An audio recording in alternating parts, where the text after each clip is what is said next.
نحمدہ و نصلی علی رسول الکریم اما بعد۔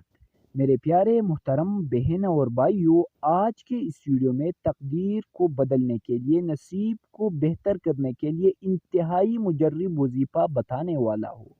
اس میں تو کوئی شک نہیں ہے کہ ہمارے تقدیر کو اللہ تعالیٰ نے پہلے سے ہی لکھا ہوا ہے، اور تقدیر پر ایمان رکھنا اسلام کا حصہ ہے۔ لیکن اس میں بھی کوئی شک نہیں ہے کہ دعاؤں اور وظائف سے نصیب بہتر ہو سکتی ہے، تقدیر بدل ہو سکتی ہے۔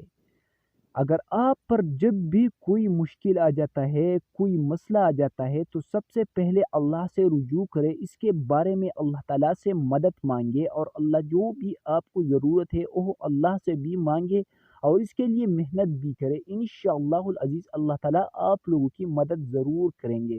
لیکن آپ نے بھی محنت کرنا ہے اور اللہ سے بھی مدد مانگنا ہے، تو آپ کو انتہائی آسانی ہی ہوگی، کیونکہ اللہ محنت کا صلہ بھی دیتا ہے اور اپنے مسلمان، اپنے بندے کی بھی دعا کو قبول فرما لیتا ہے۔ تو اس لیے میں آپ لوگوں کو ایک انتہائی مجرب عمل بتانے والا ہوں۔ اگر آپ لوگوں کا بھی یہی معاملہ ہے اور آپ لوگوں کی نصیب اچھا نہیں ہے، یعنی آپ کی زندگی میں کافی مسئلے مسائل اور پریشانیاں ہیں، آپ لوگوں کی کاروبار صحیح نہیں چل رہا ہے، مالی حالات صحیح نہیں ہے، تو یہ عمل کر لے۔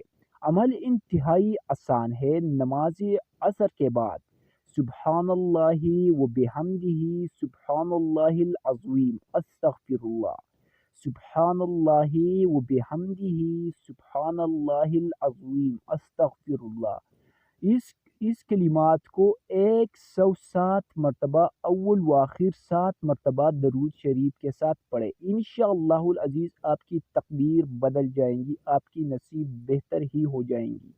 اگر آپ لوگوں کو یہ ویڈیو اچھی لگی ہے تو برائے کرم ہمارے یوٹیوب چینل کو ضرور سبسکرائب کر دینا۔ جزاک اللہ۔